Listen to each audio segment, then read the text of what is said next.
साथ संगत जी, प्यार से कहना। धन निरंकार जी, स्वागत है आप सभी का आपके अपने चैनल पर। दास आप जी के चरणों में बहुत ही सुंदर विचार आशा है प्रवान करे, जिसका आशय है भगवान की नज़र। चलिए सुनते हैं। साथ संगत जी, एक दिन सुबह सुबह दरवाजे की घंटी बजी।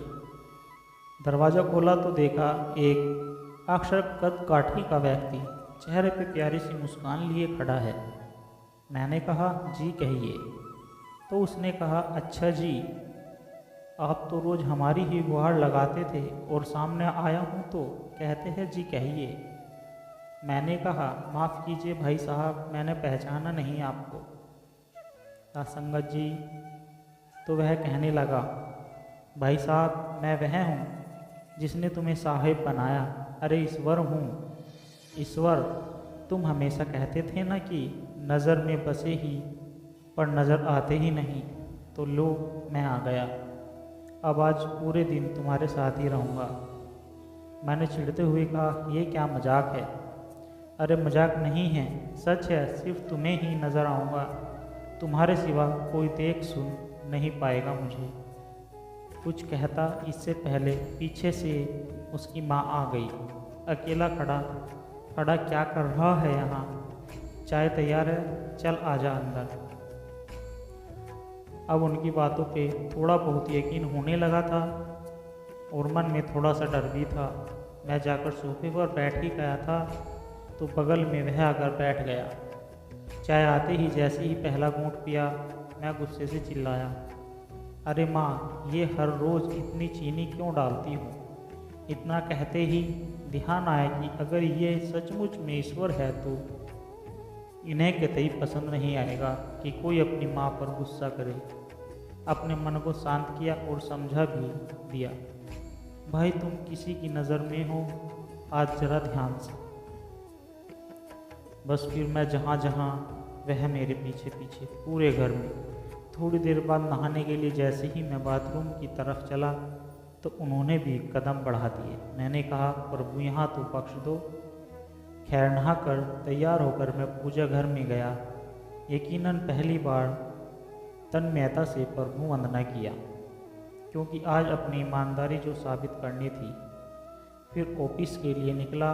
अपनी कार में बैठा तो देखा बगल में मास्टर पहले से ही बैठे हुए थे। सफ़र शुरू हुआ तभी एक फ़ोन आया और फ़ोन उठाने ही वाला था कि ध्यान आया, तुम किसी की नज़र में हो। कार को साइड में रोका, फ़ोन पर बात की और बात करते करते कहने ही वाला था कि इस काम के ऊपर के पैसे लगेंगे, पर ये तो गलत था। पाप था तो प्रभु के सामने कैसे कहता। तो एकाएक ही मुंह से निकल गया, आप आ जाइए, आपका काम हो जाएगा आज। फिर उस दिन ऑफिस में नए स्टाफ पर गुस्सा किया और नए किसी कर्मचारी से बहस की। 20-25 गालियाँ तो रोज़ अनावश्यक निकल ही जाती थी मुंह से, पर आज सारी गलतियाँ कोई बात नहीं, इट्स ओके में तब्दील हो गई। वह पहला दिन था जब क्रोध, घमंड, किसी की बुराई, लालच, अब सब बेईमानी, झूठ से सब मेरी दिनचर्या का हिस्सा नहीं बने। शाम को ऑफिस से निकला, कार में बैठा तो बगल में बैठे ईश्वर को बोल ही दिया, प्रभु सीट बेल्ट लगा ले, कुछ नियम तो आप भी निभाए। उनके चेहरे पर संतोष भरी मुस्कान थी। घर पर रात्रि भोजन जब परोसा गया तब शायद पहली बार मेरे मुख से निकला, प्रभु पहले आप लीजिए। और उन्होंने भी मुस्कुराते हुए निवाला मुंह में रखा। भोजन के बाद माँ बोली, पहली बार खाने में कोई कमी नहीं निकाली आज तूने। क्या बात है, सूरज पश्चिम से निकला है क्या आज? मैंने कहा, माँ आज सूर्योदय मन में हुआ है। रोज़ में महज खाना खाता था, आज प्रसाद ग्रहण किया है। माँ और प्रसाद में कोई कमी नहीं होती। थोड़ी देर टहलने के बाद अपने कमरे में गया। शांत मन और शांत दिमाग के साथ तकिए पर अपना सर रखा तो ईश्वर ने प्यार से सर पर हाथ फेराया और कहा, आज तुम्हें नींद के लिए किसी संगीत, किसी दवा और किसी किताब के सहारे की ज़रूरत नहीं। गालों की थपकी ने गहरी नींद को हिला दिया। कब तक सोएगा? जाग जा, अब माँ की आवाज़ थी। सपना था शायद, हाँ सपना ही था। पर आज का ये सपना मुझे जीवन की गहरी नींद से जगा गया। अब समझ में आया कि उसका इशारा तुम मेरी नज़र में हो। सासंगत जिस दिन हम ये समझ गए वो देख रहा है, उस दिन से हमारी जीवन यात्रा सरल व सुखद हो जाएगी।